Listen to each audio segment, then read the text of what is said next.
welcome everyone to the latest installment of EMS Focus, a collaborative federal webinar series. My name is Noah Smith. I'm a project manager with the Office of Emergency Medical Services at NHTSA, the National Highway Traffic Safety Administration. And together with our partners, NHTSA's Office of EMS is focused on advancing a national vision for emergency medical services. The projects that we undertake and the resources that we provide for the EMS community help when planning for system improvements. We help to measure the health of EMS systems nationwide, and we deliver the data that EMS leaders need to advance their individual systems.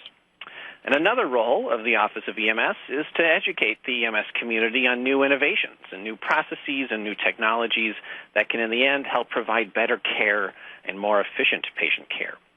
And this free webinar series is a unique opportunity for federal EMS agencies to share information with the EMS community in a manner that is, more personal and less time-consuming than attending conferences, but offers that opportunity to interact with us and to ask questions, something that a newsletter or an article in a magazine just can't provide. So the EMS Focus series conducts webinars every other month on issues that are important to the EMS community. We hope to provide you timely information on what federal agencies are doing about those issues. Today's webinar is being recorded and will be archived on ems.gov for future viewing and listening. Today, the NHTSA Office of EMS is pleased to have two industry experts with us to discuss how emergency medical services can evaluate, implement, and effectively use new technologies to strengthen the continuum of care. There has been a technical revolution in digital systems over the last at least 2 decades, but this is particularly true in communications channels, from mobile and social media to the collection and use of big data. And as EMS policies and operations continue to evolve, new digital technologies are available to implement now to help us realize and exceed the vision set forth in the 1996 EMS Agenda for the Future. We're quickly approaching a milestone in EMS history. Next year marks the 20th anniversary of that landmark document, which helped to shape the EMS systems that we all work for and work within today. It's interesting to think how these available technologies, and even those that haven't been developed or implemented yet, are going to help us evolve the system for the next 20 years of pre-hospital and out-of-hospital medical care. But more than just thinking about the long-term future, it's important for us to understand how technologies that we take for granted and use almost every day may have a significant impact on the systems of care that we support every day. This discussion today will address new technologies available to EMS, the challenges and opportunities that come with implementing those technologies, and the potential benefits from operational efficiencies to improve patient care. Our panelists will also highlight a specific example of how a particular grant, in this case a state partnership for the regionalization of care grant from our friends at HRSA, incorporates new technologies like video conferencing, which have led to a successful telemedicine program that integrates well with first responders, interfacility transport, and other programs.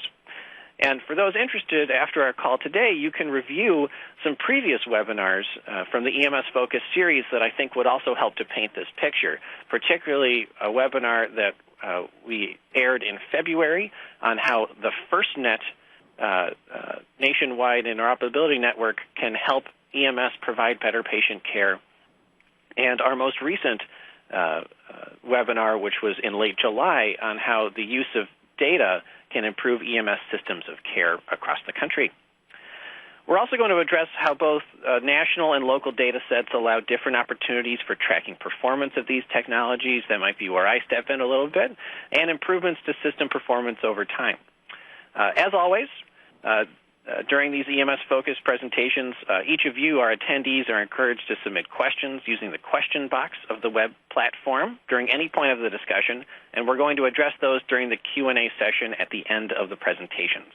And finally, if you have an idea for a future webinar, something you'd like to learn more about, something that a topic where we can pull together the right folks from across the federal government or from across private industry or academia or other parts of the healthcare system, please let us know, because we want these webinars to be important and meaningful to you. You can email me at noah.smith@dot.gov or submit it in a question here during the webinar. Today's speakers are really quite impressive. These are pioneers in new EMS technology, and we're really lucky to have them spend some time with us today. Dr. Benjamin Schooley is the Assistant Professor of Health Information Technology and Research Director at the Health Information Technology Consortium at the University of South Carolina. He's also the co-author of a recently released paper entitled Emerging Digital Technologies in EMS, Considerations and Strategies to Strengthen the Continuum of Care, which this webinar will discuss further. And Dr. James Marson is a professor of pediatric critical care medicine at UC Davis Children's Hospital and practices in the pediatric intensive care unit there. He's also in charge of the pediatric telemedicine program, which provides telemedicine consultations to seriously ill pediatric patients in remote hospitals, emergency departments, and even inpatient wards. And I'm Noah Smith from the NHTSA Office of EMS, and I will serve as your moderator. And now it's my pleasure to introduce Ben Schooley. Ben is one of the co-authors of the white paper, which was recently published on emerging digital technologies in EMS and 911. This white paper was developed at the recommendation of the National EMS Advisory Council, along with several other white papers that are published at ems.gov. You can go there right now and download a copy. If you head to ems.gov, click on Issues on top, and then click on Advancing EMS Systems. You'll find the white paper there. Ben's paper is presented in the context of the 1996 EMS Agenda for the Future, and that is so timely and so important and really so critical, because NHTSA and our partners across the Departments of Health and Human Services and Homeland Security and Defense and the FCC and others have come together around a table and said, with the 20th anniversary of the EMS Agenda for the Future, it's time for us to start to reconceptualize our vision for the next 20 years. And we have made the decision to begin that process to revise the EMS Agenda for the Future starting in 2016. And so this webinar, the paper that was developed, the conversations that we're going to be having over the next year are really an attempt to prepare the EMS community to start to reconceptualize and revisualize what our EMS system of the future will look like today and tomorrow and in the next 20 years. So it's a really exciting time to have this conversation. And with that introduction, I'm so happy to hand the floor over to Ben Schooley to provide some information from his white paper on emerging digital technologies in EMS and 911. Ben. Thank you, Noah, and good morning and good afternoon. I very much appreciate this opportunity to speak to the EMS community, and am very grateful for the chance that my colleague, Dr. Tom Horan, and I had to write a white paper on this topic. The paper was really based on a number of inputs. On the next slide, those including subject matter experts, whom we're very grateful to for their valuable contributions, and whose names are listed in the paper appendix, and feedback from the National EMS Advisory Council, as well as our own deep look at literature and best practices in the use of technology in EMS. We also drew upon our own experience over the last decade evaluating technologies at EMS agencies, and as technologists by training, designing, developing, and field testing mobile technologies at EMS agencies and hospitals. I'd like to touch on just a few points from the white paper that I think would be most valuable to the many EMS decision makers out there. So the white paper, as noted by Noah, was really written or motivated by several factors, the growth of technology being one of them, the integral part that technology and communications technologies in general have played since the inception of EMS. As well as the critical role that we see EMS having. We see it as positioned very well to take advantage of opportunities moving ahead. It's, as we know, positioned somewhere between public safety, healthcare, transportation, emergency management, and public health. Some of you doing all those things, some doing a few.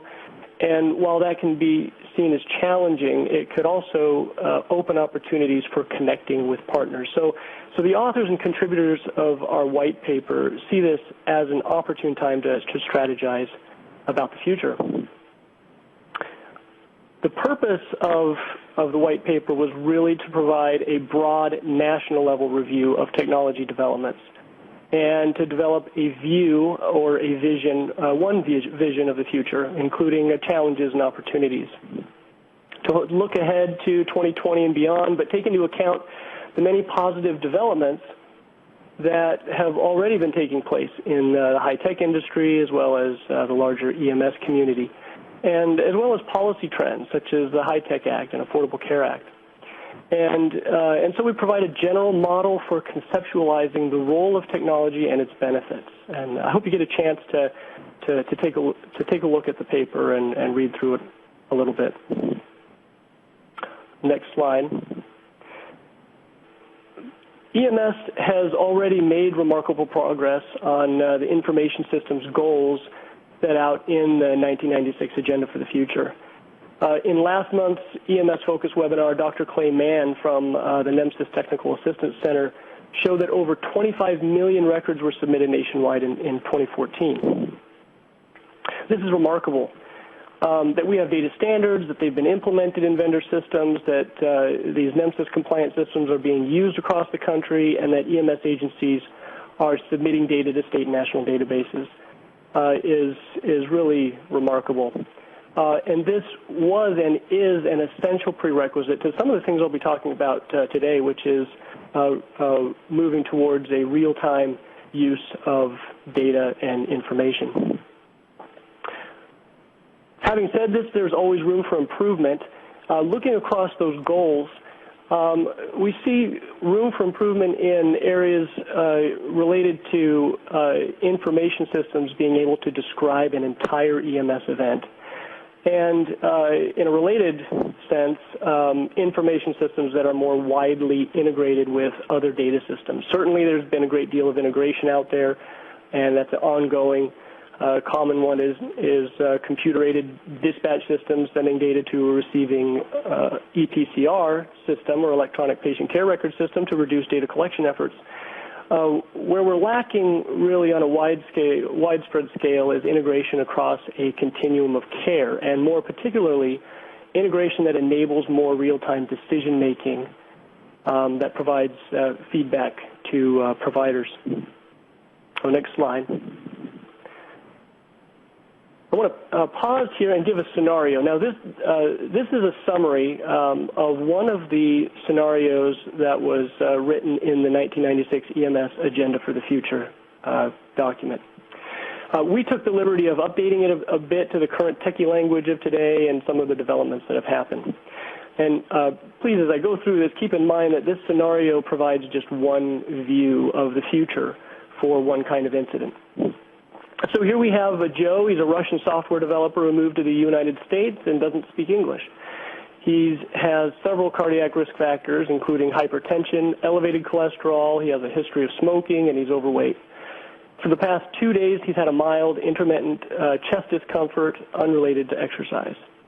The discomfort suddenly becomes more severe, and Joe's wife notifies 911 using a voice-activated next-generation 911 device that allows the PSAP operator to identify the location, view on a map, query the chief complaint, and pull Joe's health history. Most recent ECG from his doctor's electronic health record system, and send it forward to the nearest available and appropriate EMS crew. The driver uses the onboard mapping technology to direct the shortest, fastest, and safest route, and then help determine the best vehicle placement upon arrival.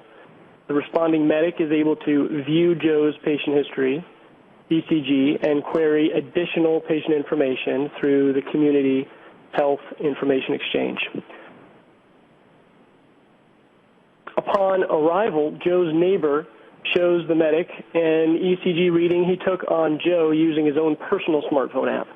However, the paramedic is quickly able to use her own device app to determine that this neighbor's app is not medically approved. She disregards and uses her own data-enabled portable diagnostic device to assess carbon monoxide levels, a new ECG reading, and vitals. An app is also used to translate Joe's Russian language to English and vice versa. Analysis of all the accumulated data, along with a video consultation with a physician, suggests a 96% probability of acute myocardial ischemia. Thrombolytics and IV antioxidants are administered, and the nearest and most appropriate cardiac care center is identified, alerted, and the cardiac unit activated. Data accumulated across 911 dispatch and EMS crew activities are sent to the receiving facility for patient registration and review by the cardiac team. All data is accumulated in an integrated web-based patient care record system. In follow-up, it was found that Joe had been non-compliant with his medication instructions. So a link to video training in Russian is delivered directly to him. The primary care provider contracts with the community paramedics to conduct periodic visits, and all activities are tracked using mobile data collection devices linked directly with the primary care provider's electronic health record system, where automated data analytics could provide ongoing monitoring of Joe's key cardiac health indicators. Now, I can imagine what some of you might be thinking, that this is just so far off from what you're doing today. But most of you are doing at least some of these things, and all of these things have been at least tried and tested at some point and in some place in the United States in an EMS system. Having said that, I don't know of any one place that is doing all of these things, and we have quite a ways to go to get there. But this is, again, one potential vision for the future. Certainly all of this is technologically feasible today, but some of the barriers are obvious. Cost and collaboration are obvious ones. So next slide. So why would such a future be something to strive for? Technology is, of course, a tool that supports and enhances the activities that you carry out. It's not a goal in and of itself. So one way to look at the value we can attain from technology is to look at technology maturity across a spectrum that leads to optimal clinical and operational performance. So from a fundamental standpoint, we need to be able to communicate over networks, including voice, video, and data, something that FirstNet is geared towards. We need to consistently collect standardized data, something that NEMSIS efforts have enabled. And with these assets, we can conduct transactions, not just financial transactions, but data transactions, patient data exchange, and data sharing. We can then conduct a real valuable quality improvement or QA or operational improvement analysis, comparative analyses, longitudinal analyses, a whole range of valuable retrospective studies with good, clean data. Finally, as evident in the example with Joe, we make use of all the prior technology investments in order to optimize real-time use of data for decisions. Diagnostic devices that we have already do some of this. Automated dispatch to first responder and transport devices does this. Emergency medical dispatch is a form of this. We see this in many different places. The point here is that in order to optimize, we first need to have a technology foundation and build from there. And a lot of the foundation is already there or in progress. Next slide. So what kinds of benefits can we expect if we select and implement technology well? First, we need to understand the specific clinical and operational goals that have been identified for our individual organizations. We then need to identify the specific metrics for measurement. Efforts such as those done by EMS Compass Initiative and at state levels, national levels around the country. We can then look to technology as sets of tools to help optimize decision-making that achieves those metrics. So starting with the technology is not the departure point. Benefits of technology can span a variety of domains, including information processes, So measures can include faster data collection, more accurate and available data, complete data. Patient care processes, including effectiveness of continuity of patient care, compliance, quality measures, and satisfaction. Operational measures, including response times and resource utilization. Safety, including practitioner, patient, and driver. Decision-making effectiveness, time to make decisions, effectiveness of decisions, and outcomes that result from decisions. A range of health outcomes, and then, of course, lower cost is something we strive for with technology, and as well as including the potential for new revenue models. Finally, we want to achieve shared value. The next frontier of attaining value from technology in EMS is shared value across partner organizations. The same technology may provide you one benefit while providing a different one for your partner, but this shared value is very important to keep focused on. A wide range of benefits have been noted in research literature, and we need to note as well that these same technologies can be a hindrance if not implemented well. So how do we incrementally get to a point where technology is providing optimal value? To help in this assessment, we used a high-level view of EMS based on some familiar traditional and emerging concepts of what EMS does across a spectrum of activities or processes. And we've called this the EMS continuum of care, inferring that a patient travels around this continuum, even though we understand not all EMS organizations touch every point. We use this to determine how and where digital technologies might impact operations and clinical care at different points, including emergency and non-emergency activities that have been emerging. We really believe that a positive future is one where data from various technologies is available across the spectrum. So looking across this continuum of care, you might ask, if we are to implement such and such new technology, who will use the technology and resulting data? Where are the decision points? Where do we want to make improvements? How will data provide value? And as well as what disruptions might result? What are the potential risks? So these questions are essential for choosing technologies today, not just looking forward to technologies in the future. So let's look at an example on the next slide. So we have here Joe, who is now receiving telemonitoring services through a community paramedic program for his key cardiac indicators.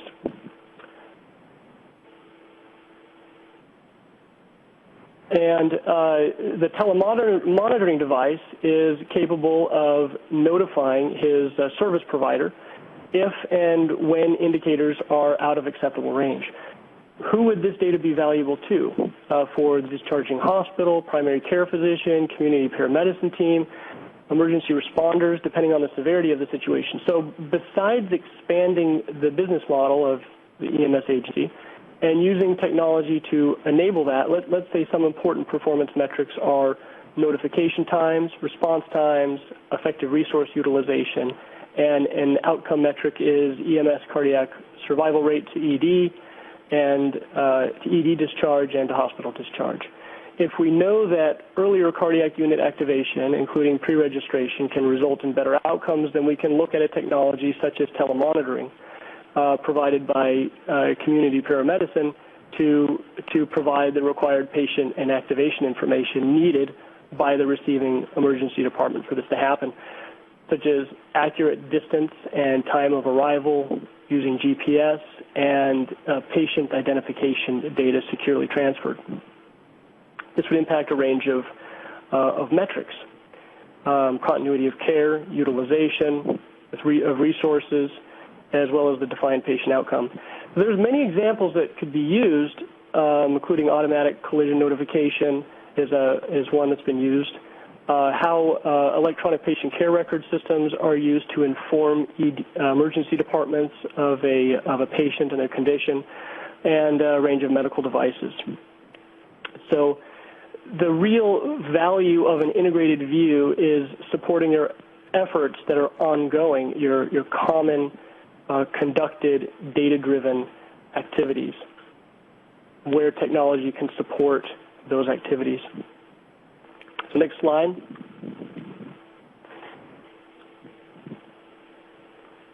So a technology assessment framework could look across a continuum of care processes in a matrix format, similar to what you're looking at here with the processes along the x-axis and in inventory of existing and future systems on the y-axis, and simply used to assess where the technology could have an impact, who it impacts, what decisions it impacts, and what metrics might be affected both directly and indirectly. These inventory activities, though seemingly simple, tend to really uncover a wide range of possibilities, strategies, and opportunities to better utilize existing data and plan for the future together with partners. So next slide.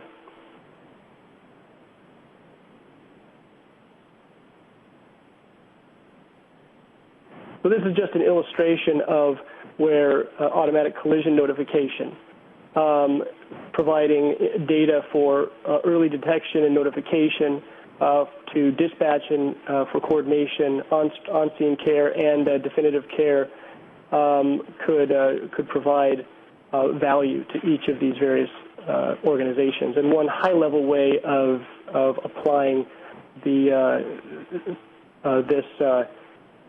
diagram to technologies and to emerging technologies. Next slide. There's a number of ongoing challenges and concerns to achieving this, and it's very well understood. Evaluating and selecting new technologies shouldn't be a simple and quick and easy process. Just looking across industries, looking at the many cool apps that are out there that are available in the marketplace and powerful vendor software systems that are available, what are some key features to look for that can help now to be prepared for the future? As we all know that big technology investments tend not to be replaced very often, but stick around for a while. So a few of these challenges include timeliness.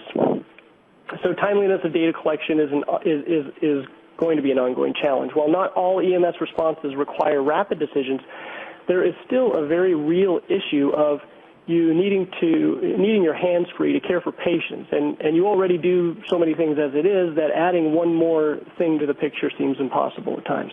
Thus, looking for the biggest benefit with the least time, cost, impact is very important. Next is end-to-end completeness, and what we mean by this is that is really integration. Integration is a challenge everywhere, and it can be expensive without desired results if not done well. Why some systems don't integrate with others is a challenge associated with, among other things, a competitive software marketplace and challenges of cooperating with partners or other organizations in sharing data.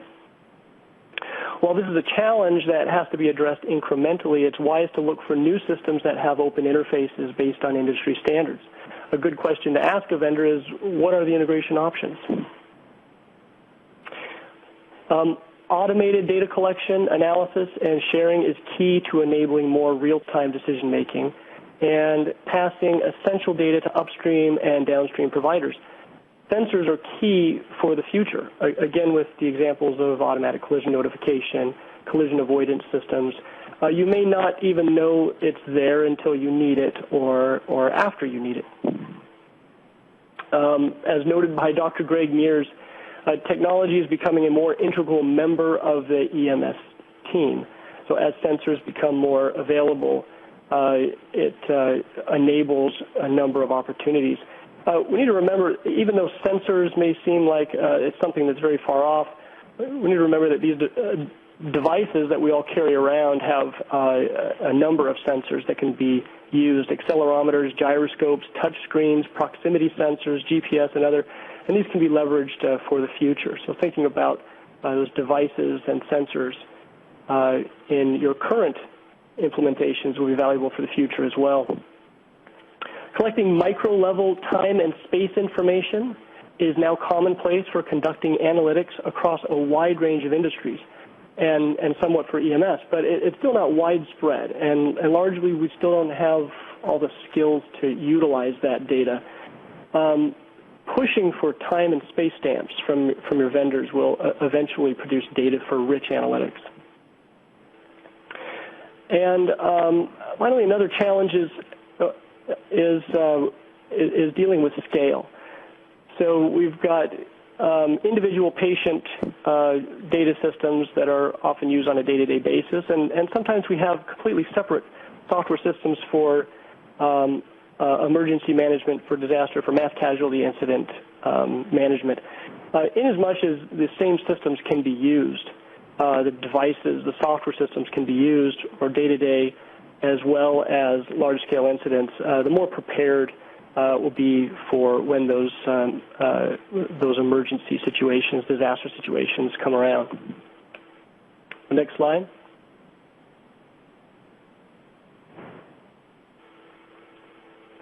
So what can we do now to prepare for emerging technologies? I think there's a number of things that are already being done. We find over and over again that software systems and devices that are already in place can often do far more than a customer realizes.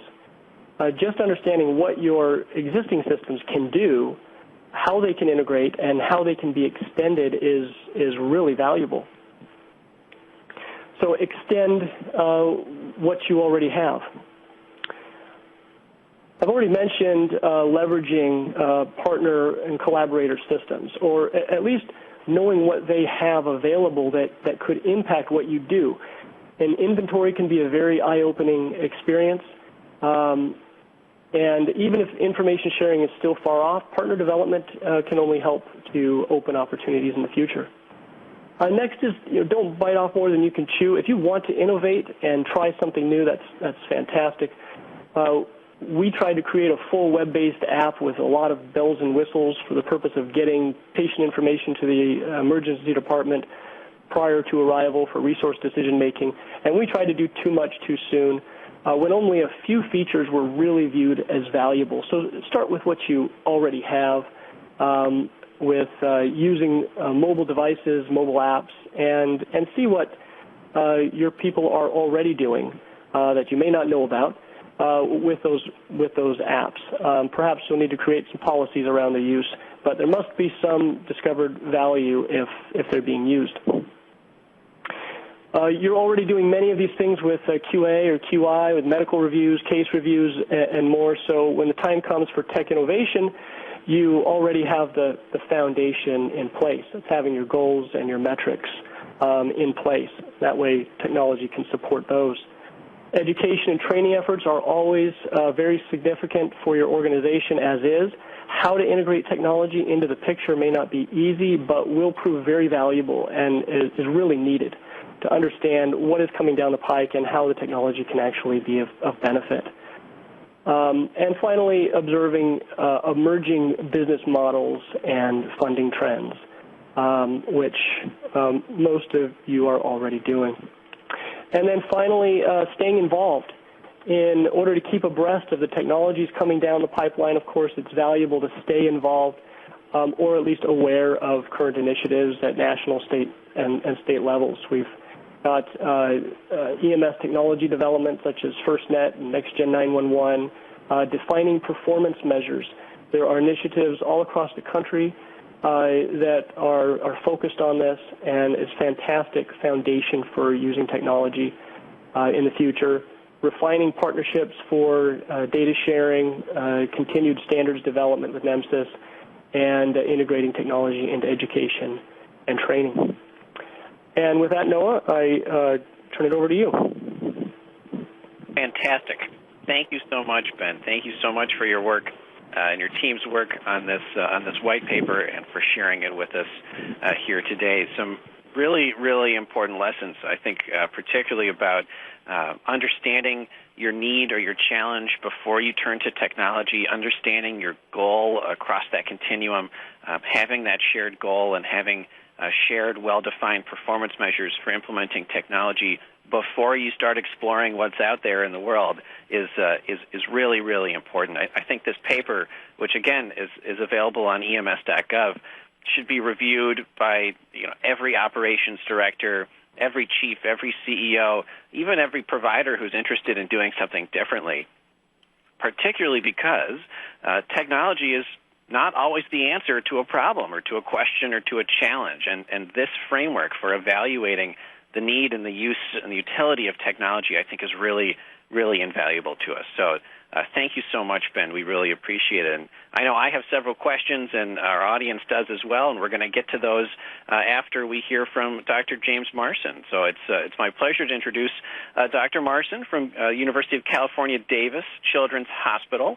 And Dr. Marson, among many other things, is the recipient of a State Partnership for the Regionalization of Care, or SPROC, grant. And SPROC grants are from our partners at the EMS for Children's agency at the Healthcare Services and Resources Administration. Excuse me, Health Resources and Services Administration. My apologies. The HRSA EMSC program. And the SPROC grant that Dr. Marson received is intended to help him and his team work with local EMS agencies to implement a new telemedicine and tele-emergency program. And we're hoping that Dr. Marson is going to provide a really important on-the-ground perspective for implementing a new technology both in hospital and in the field with their EMS partners. So as a reminder, if you have questions throughout the presentation, you can submit those anytime by clicking on the Questions tab above, and I will turn it over to Dr. Marson. Thanks so much, Noah. Thanks for the introduction, and thanks, Ben, for that fabulous overview. What I think I'm going to try and do is go from that 30,000-foot level view, or maybe even galactical view that Ben's taken us over, pretty down into the weeds, and how we're using one example of one particular technology in EMS, and in particular for children. So what we've been using, it's relatively simple compared to what's all been mentioned so far, is just kind of video conferencing or telemedicine, and sometimes people refer to it as telehealth, and in particular in the emergency department. Specifically, the model that we use is just a sick child goes to a receiving hospital that isn't a tertiary children's center with all the subspecialists, and we use video conferencing to have a virtual presence at that bedside to assist the providers there and the children. Overall, telemedicine use is increasing. In the most recent HIMSS survey, it was reported that 36% of hospitals are using telehealth in one way or another, and 12% in the emergency departments. As you'd expect, the most frequent use of this is for telestroke, which I assume many of you are familiar with, and then kind of a smaller piece of the pie is for children. Well, we have all worked very hard in the regionalization of services, because we know that in EMS as well, it improves quality and efficiency of services. Regionalization does have a downside, I would argue, and that is that services may not always be available at the hospital for that patient that comes to your emergency department, and a critically ill child is an example of that. And again, I know that EMS spans a very broad spectrum from prevention to preparedness and services, and in rehab and post EMS services follow-up, and a more narrow slice of that pie that I have in the chart below, whether from activation of EMS, transporting the patient to the receiving emergency department, receiving initial care, calling a subspecialty service, whether it's semi-stroke, a children's hospital, sending a transport team, the interfacility transport team, and an arrival at the definitive location of care. Video conferencing has been used in all of these scenarios in the different transport vehicles, seeing telemedicine and stuff like that. But again, I'm going to be focusing on how we've used it right in the middle there when the child comes to a receiving emergency department that way.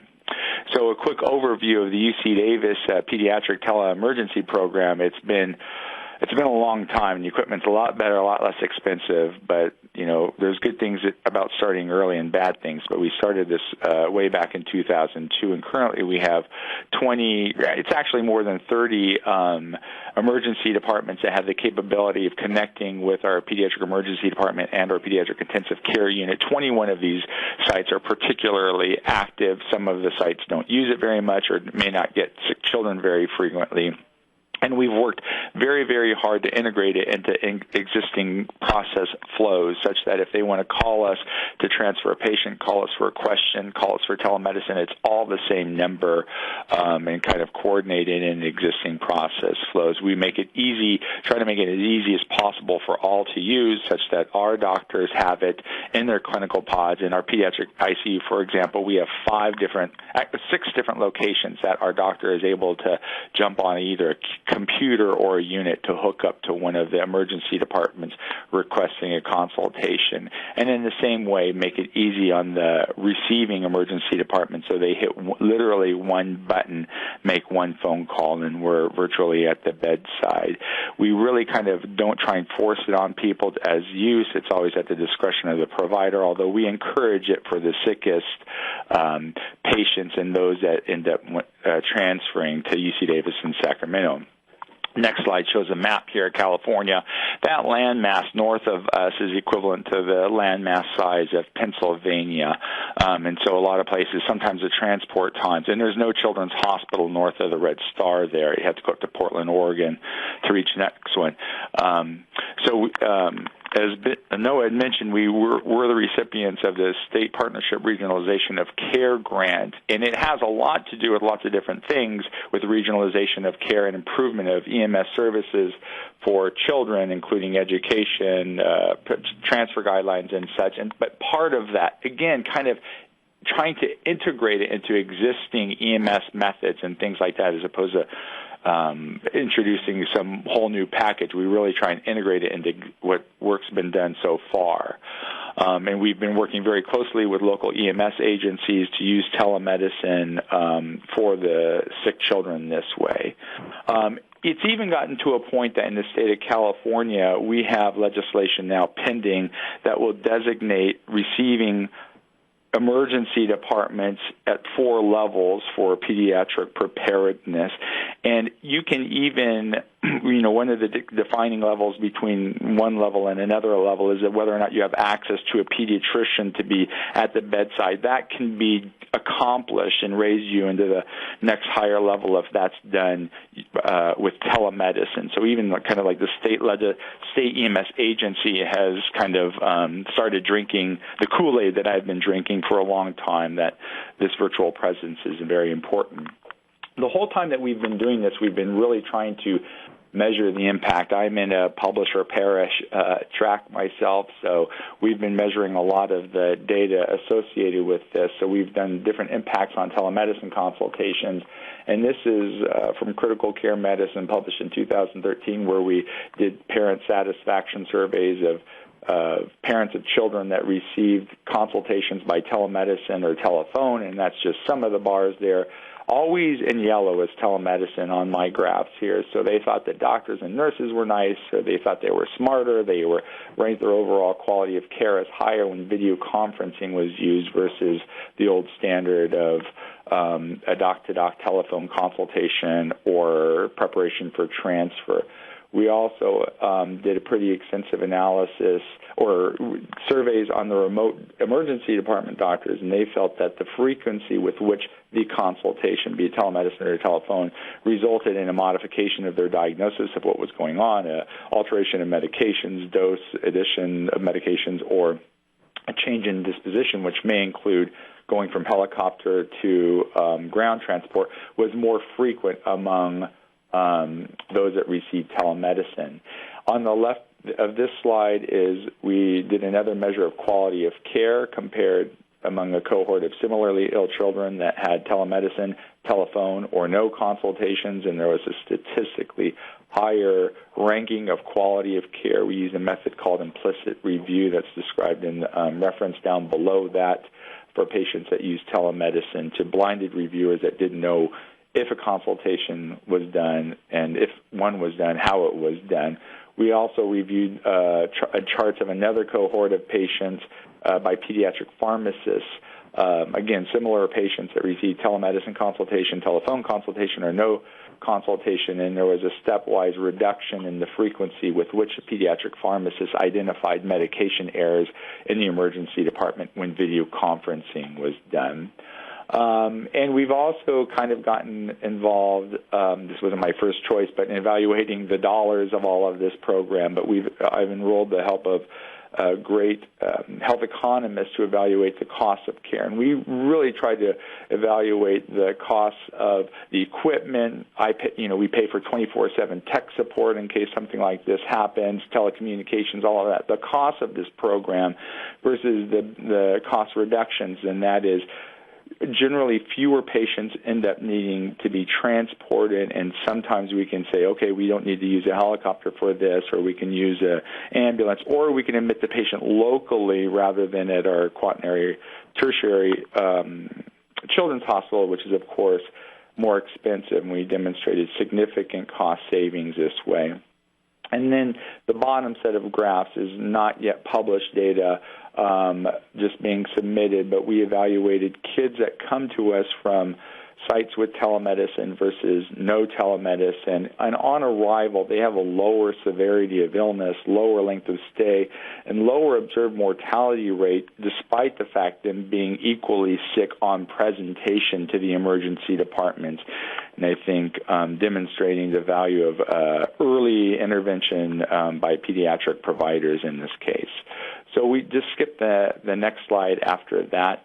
My final slide, I just wanted to discuss the lessons learned and perhaps future direction. Having been doing this for quite some time, is that I've learned that it certainly does take an investment from many teams. You have to have administrative support and buy-in both on the sites, the emergency department sites, as well as the tertiary sites that's providing the consultations this way. You have to have technical support on both ends and clinical champions really on both sides of that. And it requires a change in culture, just like adopting to any of the other technologies that Ben had mentioned, whether it's CPOE or EHR or whatever it is, that way. And the other thing that we learned that is of great value, that the more that you can integrate it into regionalization plans or current or existing EMS processes, the better it's going to go. And I just want to say that we've also been fortunately recently funded by the Office for the Advancement of Telehealth, OAT, to do a randomized trial. The data that I showed you before was kind of case control data, but we're undergoing a randomized trial now with children comparing telemedicine to telephone to add to the literature this way. So thanks so much for the opportunity to talk. Thank you, Dr. Marson. Thank you so much for that perspective and for sharing the incredible innovations that you and your emergency department and your partners are implementing in California. I think what we've presented here today is a really interesting perspective, both from the 100,000-foot level, a framework really of evaluating the need and impact for technology implementation, and a very local example of how that is happening on the ground. These are very exciting things, and we've got about 10 minutes left in our time here together to hopefully answer some questions for folks. And I'd like to start with one of mine, which is to ask both of you about the education and training associated with implementing a new technology. So I might start with you, Ben, because one of the findings from the white paper is that a new, sort of a paradigm shift or a new type of education or training is really needed to help us understand the impact of technology across the continuum of care for our patients. And one of the considerations and conclusions of the paper is to create new technology-centric EMS education and training modalities. And this is so interesting to me because I also have the pleasure of serving as the NHTSA project manager for the EMS Compass project, which is the national initiative to develop a process for creating performance measures specific to EMS systems of care. And one of the challenges that we're anticipating is that with all the data that's coming in, and even with our ability to measure performance and see those measures, see the analysis of those measures, that critical last step, that sort of third half of the process, right, is what are you going to do with it? And are there folks who are actually educated and trained in a way to know what that information means and to act on it effectively? So I'd love to start with Ben, your perspective, maybe just expand a little bit on that consideration for creating new technology-centric EMS education and training modalities as we look to the future. Well, that's a great question and a great point about education. I think it has to be addressed from multiple different angles. I think this is a tough one. I'm in higher education, and I know how difficult it is to change formal educational curriculum. It's very challenging. One of the ways which curriculum are changing just in universities in general is integrating technology and understanding of technology in existing courses, with case studies, with guest speakers, and so from a larger perspective, I think some modification to modification is the right word, but some adjustment to formal education is important. We need to be understanding this information. From a more local level, I think it's helpful to keep the discussion about new technologies, whether it's case studies or how technology is being used at the local level, to keep that within the QI or QA conversation. It's often those QI and QA people who are dealing with the data. So making technology as part of that discussion, I think, can go a long ways. And then there are always people. You have people in your organizations, and you know who they are, who are the techies. You show them a new app. They're the first ones using a new app. They're the ones showing everyone how to use a new app. Not everyone are those individuals who say, "Oh, I have fat thumbs and I can't use this." There are some of those individuals who really, I think, are very willing, from my experience, to be designated as individuals to go out and find what's happening, and to be a part of the conversation about technology and its benefits and effects. So I think without investing in more people or large expenses for new education programs, designating individuals within your organizations to take that on as a role, and then to connect with partners and then outside other EMS agencies could go a long ways. That's great, Ben. So I'm hearing certainly some opportunities as we look long-term to the next agenda for the future to try to incorporate new education and training modalities about technology and about how EMS is actually practiced today, which in some ways is quite technology-based. And we might expand this question a little bit and bring in Dr. Marson and his experience, and to ask you, sir, keeping on the sort of education and training topic for just a second, can you expand on what some of the challenges and successes are that you experienced when you were trying to implement this new technology, specifically with providers and EMS providers? What sort of education or training was required? How quickly was it adopted? What were some of the challenges that you experienced? Sure. Mostly I just want to agree with what Ben has mentioned already, and I think that this, with our specific video conferencing technologies, I don't know that it's going to be much different than any other technologies. And if you're familiar with the diffusion of innovation and the theories and things like that, getting early adopters on board and champions, as Ben mentioned, has certainly been critical.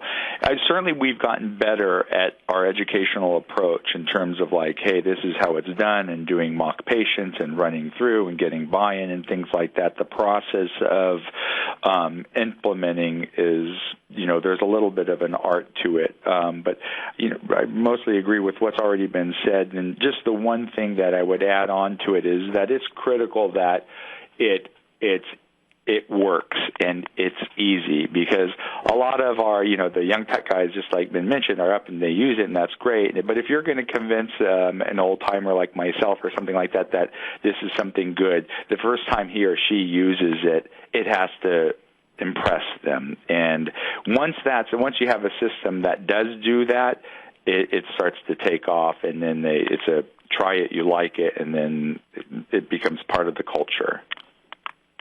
I think that's great, Dr. Marston, and I think it also really speaks to how implementation of something new, and it doesn't have to be technology, it can be anything, right, is iterative in nature and has to go through some fits and starts and some challenges and successes in order to be, fully adopted and accepted in the culture of an organization. And that also speaks to that planning process. And I know one of the questions that's probably on everyone's mind here is, okay, we heard about some great new technologies, and this is totally going to revolutionize the practice of pre-hospital emergency care. That's great. Who's going to pay for it? And where's the money going to come from? And that's a completely legitimate question. And so I won't put you guys on the spot and say, who's writing your checks. But I might ask you to talk a little bit about planning for sustainability when you're approaching a challenge and thinking that a new technology might be the answer. Can you guys expand on that? We'll start perhaps with Ben. Sure, that's a great question, and of course on everyone's minds. I think that there's a few things we can do. I put a few pointers out on just looking at what you already have, your existing capabilities, and seeing how they can be extended. Leveraging your partner or collaborator systems. What are your partners doing? Where can there be resource sharing opportunities? Identifying those can be very valuable to where more than just one organization is sharing on the expense for a downstream value. We can't depart from cost-benefit analysis and ROI. We have a return on investment. That's something that we have to continue to be focused on. And hence the need for really analyzing and assessing these technologies before they're implemented, so we can assess really what the value is and the effect on cost downstream. Those are a few ideas. I don't have the most powerful answer there and the solution to everything there, but some of these things can certainly help. That's great. And Dr. Marston, real quickly, how are you sort of building in sustainability? Obviously, some of your technology programs were grant funded, and so what's the conversation like about sustainability of these for you and for your team?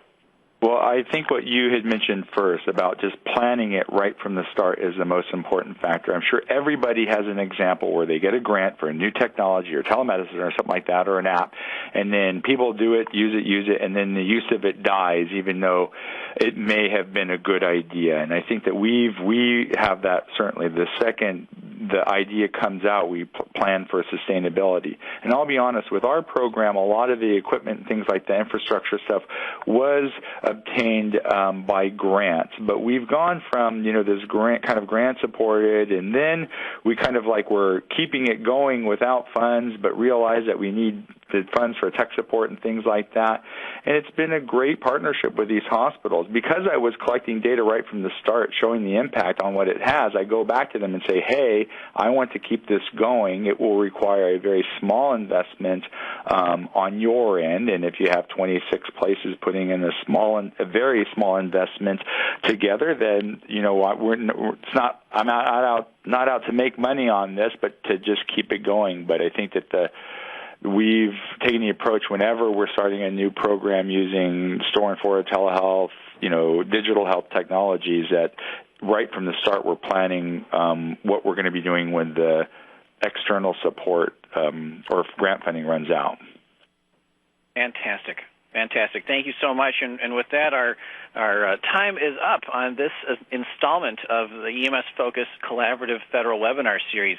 I really cannot thank our two presenters, Ben Schooley and Jim Marston, enough Thank you both so much, and thank you for all those folks who have tuned in to listen and to participate in today's webinar. Of course, the webinar was recorded and will soon be archived on ems.gov for your future viewing and listening pleasure. For information on future webinars, which will take place every other month or so, you can log on to ems.gov and click on email updates at the top right, and that signs you up for email updates from our office, including the EMS Focus webinar series. So please look forward to our next webinar in December, followed by in early 2016. Thank you all so much, and have an excellent day.